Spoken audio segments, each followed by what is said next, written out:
Whatever falls from the sky above, thou shalt not curse it. That includes the rain. No matter what might pour down, no matter how heavy the cloudburst or how icy the sleet, you should never ever utter profanities against whatever the heavens might have in store for us. Everybody knows this, and that includes Zeliha. Yet there she was, on this first Friday of July, walking on a sidewalk that flowed next to hopelessly clogged traffic, rushing to an appointment she was now late for, swearing like a trooper, hissing one profanity after another at the broken pavement stones, at her high heels, at the man stalking her, at each and every driver who honked frantically when it was an urban fact that clamour had no effect on unclogging traffic, at the whole Ottoman dynasty for once upon a time conquering the city of Constantinople and then sticking by its mistake. And yes, at the rain, this damn summer rain. Rain is an agony here. In other parts of the world, a downpour will in all likelihood come as a boon for nearly everyone and everything. Good for the crops, good for the fauna and the flora, and with an extra splash of romanticism, good for lovers. Not so in Istanbul, though. Rain, for us, isn't necessarily about getting wet. It's not about getting dirty, even. If anything, it's about getting angry. It's mud and chaos and rage, as if we didn't have enough of each already. And struggle. It's always about struggle. Like kittens thrown into a bucket full of water, all 10 million of us put up a futile fight against the drops.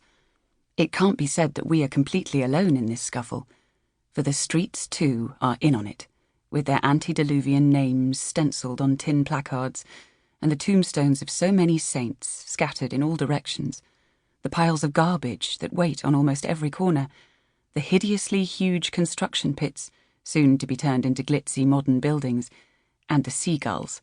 It angers us all when the sky opens and spits on our heads. But then, as the final drops reach the ground, and many more perch unsteadily on the now dustless leaves, at that unprotected moment when you are not quite sure that it has finally ceased raining, and neither is the rain itself, in that very interstice, everything becomes serene. For one long minute the sky seems to apologise for the mess she has left us in, and we, with driblets still in our hair, slush in our cuffs, and dreariness in our gaze, stare back at the sky, now a lighter shade of cerulean and clearer than ever. We look up and can't help smiling back. We forgive her. We always do. At the moment, however, it was still pouring, and Zeliha had little, if any, forgiveness in her heart. She did not have an umbrella, for she had promised herself that if she was enough of an imbecile to throw a bunch of money to yet another street vendor for yet another umbrella, only to forget it here and there as soon as the sun came back, then she deserved to be soaked to the bone. Besides, it was too late now anyway. She was already sopping wet. That was the one thing about the rain that likened it to sorrow.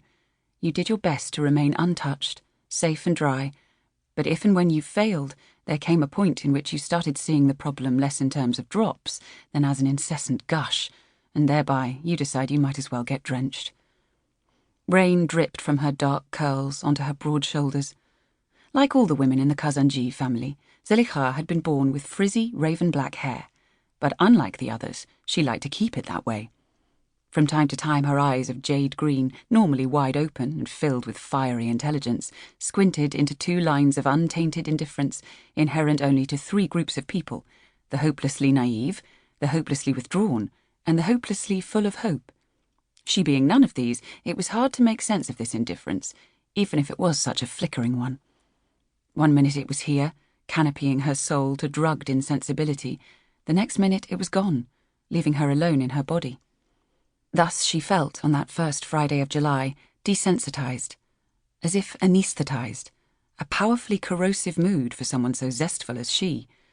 Could this be why she had had absolutely no interest in fighting the city today, or the rain for that matter?